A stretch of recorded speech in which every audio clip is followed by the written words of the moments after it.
Saudi আরবে সড়ক দুর্ঘটনায় চাঁদপুরের ৩ যুবক নিহত হয়েছে। বৃহস্পতিবার দেশটির আল আলী শহরে কর্মরত ৩ প্রবাসী প্রাইভেট কারে করে কাজে অন্য শহরে যাওয়ার সময় সড়ক দুর্ঘটনায় মারা যান। নিহতরা হলেন হাইমচর উপজেলার চরভাঙ্গা গ্রামের ইসমাইল সোয়ালের ছোট ছেলে সাব্বির, কমলাপুর গ্রামের দেলোয়ার হোসেনের একমাত্র ছেলে রিফাত এবং ফরিদগঞ্জ উপজেলার ১২ নং চর দুখিয়া ইউনিয়নের জামাল চৌকিদারের বড় ছেলে সবুজ চৌকিদার। আত্মীয়-স্বজনরা জানান, কয়েক বছর আগে পরিবারের হাল ধরতে সৌদি আরবে পাড়ি জমায় তারা। মরদেহ যেন দ্রুত দেশে আনা যায় সেই অনুরোধ করেছেন তারা।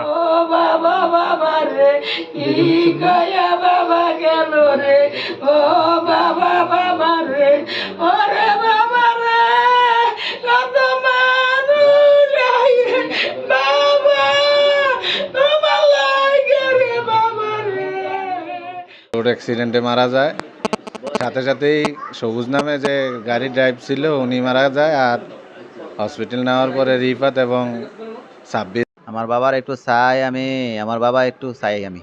আমার বাবা আমার লগে কথা কইতে চাইছে, আমার বাবা কথা কইতারে না। বাবা আরেকজনের মোবাইলে ফোন দিয়া কইছে আমি ফোন দিতাম, আমি ফোন দিছি, ফোন ডুয়ে না।